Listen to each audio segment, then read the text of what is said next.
आज का ये वीडियो क्लास 11th के बच्चों के लिए होने वाला है। आज की इस वीडियो में हम कक्षा 11वीं का हिस्ट्री का जो है आपका इंपॉर्टेंट क्वेश्चन आप चला रहे। आज से आपका जो है पॉलिटिकल साइंस कंप्लीट करवा दिया। उसके बाद हम हिस्ट्री पे आते हैं। हिस्ट्री में जो आपके सिलेबस पता ही होगा आपको कौन कौन से आपके चैप्टर आने वाले हैं। तो 7वें चैप्टर से जो है स्टार्ट है आपका न्यू सिलेबस के अकॉर्डिंग, टर्म 2 के अकॉर्डिंग। तो बदलती हुई सांस्कृतिक परंपरा इस चैप्टर का नाम है। इसके हम वेरी इंपॉर्टेंट क्वेश्चन देखेंगे और पोल साइंस का पूरा करवा दिया है। नहीं देखा आपने तो आपको डिस्क्रिप्शन में सभी लिंक जो है मिल जाएंगे, वहां से आप देख सकते हो। तो इस चैप्टर की जो है देखते हैं इंपॉर्टेंट क्वेश्चन कौन कौन से निकल रहे। तो देखिए आपके जो पैटर्न है, जैसा पेपर का जो है आपका पेपर का जो पैटर्न होने वाला है वो होने वाला है 3 नंबर के क्वेश्चन और 6 नंबर के क्वेश्चन। ठीक है, 3 नंबर के और 6 नंबर के क्वेश्चन होने वाले हैं आपके पेपर में। तो यहाँ पे अगर हम देखें तो 3 नंबर के और 6 नंबर के हमें क्वेश्चंस इस चैप्टर से निकालने हैं। तो यहाँ पे आप देखेंगे तो ये चैप्टर से आपका 100% है कि आपका 6 नंबर का क्वेश्चन निकलेगा। ठीक है, 6 नंबर के आपके क्वेश्चन निकलेंगे। तो इस चैप्टर से आपके ऐसे बहुत सारे क्वेश्चन है जो 6 नंबर में पूछे जा सकते हैं।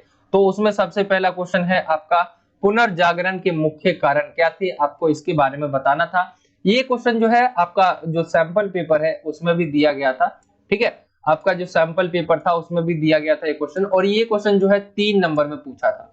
ठीक है, ये क्वेश्चन जो है आपका 3 नंबर में पूछा गया था।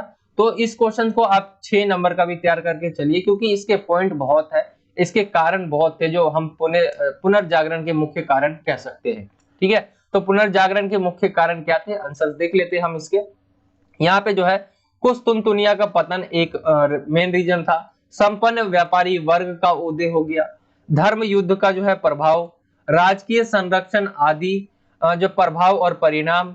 ठीक है, यहाँ पे जो है पुनर्जागरण आप एक बार जो है एक्सप्लेन कर दोगे। अगर ये 6 नंबर में पूछा जाता है तो पुनर्जागरण यहाँ पे होता क्या है, पुनर्जागरण का जो है अर्थ आप यहाँ पे लिख दोगे। ठीक है, फिर आप जो है एक्सप्लेन कर दोगे। आगे पॉइंट में है सुधार आंदोलन का मार्ग जो है प्रशस्त करना, देसी भाषाओं का जो है विकास होने लगा, विज्ञान का विकास होने लगा, लौकिक अभिरुचियों का विकास होने लग गया, और उद्योग एवं व्यापार वाणिज्य का विकास हो गया। तो इसमें से आप जो है इजी आपके जो पॉइंट है, जैसे आप जो है इसमें टोटल जो है आपको देखेंगे 10 पॉइंट है करीब इसमें। तो 10 में से कोई आपको 6 चुन लेने जो आपको बहुत अच्छे से आप एक्सप्लेन कर सकते हो, तो वो आप जो है पेपर में लिख लेना। ठीक है, और पुनर्जागरण का अर्थ जो है भूमिका की तरह आपको शुरू में लिख देना है। फिर उसके बाद जो है इसके मुख्य कारण क्या थे, इस तरह से आपको लिख देना है। ठीक है, तो ये क्वेश्चन आपका 3 और 6 नंबर में दोनों में पूछा जा सकता है, क्योंकि ये 3 नंबर में आपका सैंपल पेपर में था, लेकिन ये इसके जो है रीजन बहुत सारे थे। पुनर्जागरण के मुख्य कारण के रीजन बहुत थे। ठीक है, तो आगे आते हैं अगले क्वेश्चन पे। पहला क्वेश्चन हो गया आपका।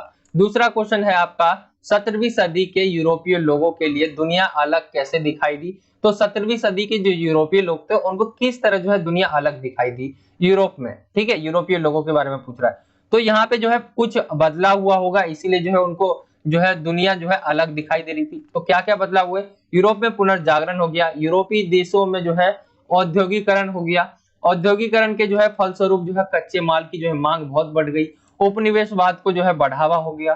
ठीक है, उपनिवेशवाद को बढ़ावा, औपनिवेशिक देशों का आर्थिक शोषण और औपनिवेशिक देशों में पूंजी का निवेश। ठीक है, तो ये आपका जो पॉइंट है आप लिख सकते हो। ये क्वेश्चन आपका 3 अंक में पूछा जा सकता है।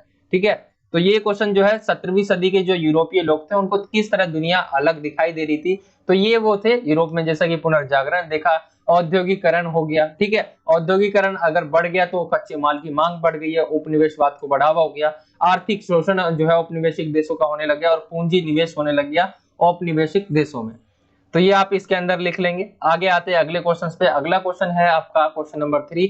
मध्यकालीन यूरोपीय समाज में जो है महिलाओं की स्थिति पर प्रकाश डालना है आपको, यह स्थिति स्पष्ट करनी है। 3 अंक का बहुत इंपॉर्टेंट क्वेश्चन है ये, और ये क्वेश्चन जो है पूरे चैप्टर से सबसे ज्यादा इंपॉर्टेंट क्वेश्चन 3 नंबर का ये है। ठीक है, तो 3 नंबर में सबसे इंपॉर्टेंट क्वेश्चन है, ध्यान से देखिए। मध्यकालीन यूरोपीय समाज में महिलाओं की स्थिति को देखें तो हम पारिवारिक निर्णयों में तथा सार्वजनिक जो जीवन में महिलाओं की भागीदारी नहीं थी। कारोबार चलाने में जो है महिलाओं की कोई भी राय नहीं ली जाती थी।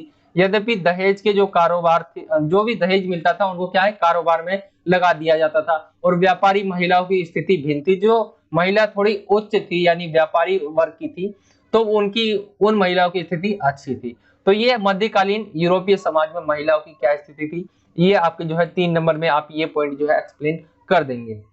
आते हैं अगले क्वेश्चन पे। अगला क्वेश्चन जो है आपका, पुनर्जागरण ने दुनिया को कैसे प्रभावित किया, प्रोटेस्टेंट सुधार पर जोर देते हुए चर्चा करें। तो ये क्वेश्चन जो है बहुत आपके क्वेश्चन जो है सैंपल पेपर से भी लिए गए हैं, जो बहुत ज्यादा इंपॉर्टेंट है, साथ ही इस चैप्टर से निकाले गए जो आते रहते हैं, प्रीवियस क्वेश्चन पेपर में हमने देखे हैं।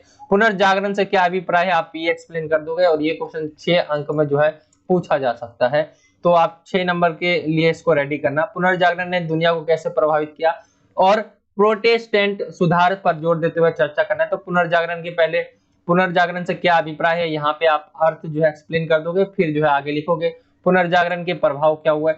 तार्किक शक्ति का विकास, पोप की सर्वोच्चता को अस्वीकार करना, मानवतावाद का जो है प्रसार, लौकिक अभिरुचियों का विकास होने लग गया, धर्म सुधार आंदोलन, मार्टिन लूथर का योगदान आपको लिखना है, दंड मोचन सर्टिफिकेट का विरोध हुआ, पोप आदेशों की जो है अवहेलना की गई, और ईसाई धर्म को जो है 2 भागों में ईसाई धर्म जो था वो 2 भागों में बट गया, प्रोटेस्टेंटवादी और कैथोलिक।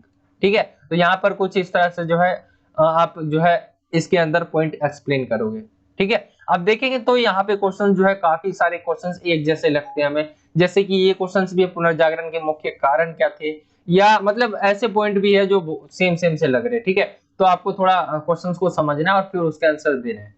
आगे आते हैं अगले क्वेश्चन पे, ये 6 नंबर का था, आपको इसको अच्छे तरह से आपको जो है रेडी कर लेना है। आगे आते हैं अगले क्वेश्चन पे। अगला जो क्वेश्चन है आपका वो है, यूरोप के सर्वप्रथम विश्वविद्यालय जो है इटली में क्यों स्थापित हुए, आपको जो है बताना है, और उन्हें मानवतावादी विचारधारा के प्रसार में क्या योगदान दिया।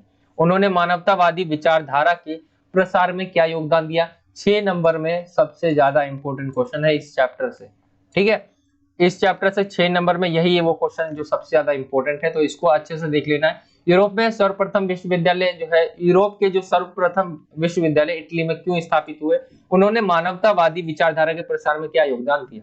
तो सबसे पहले विश्वविद्यालय इटली में स्थापित होने के क्या कारण थे, तो 11वीं सदी में पादुआ व बोलोनिया नगर जो है व्यापार में वाणिज्य से संबंधित, ये आपका पॉइंट आ जाएगा। वकीलों व नोटरी की जो है बड़े पैमाने के व्यापार के लिए नियमों को लिखने, व्याख्या करने व समझौते तैयार करने के लिए आवश्यकता। अंत पादुआ व बोलोनिया विश्वविद्यालय जो है विधि शास्त्र अध्ययन केंद्र के रूप में उभरा।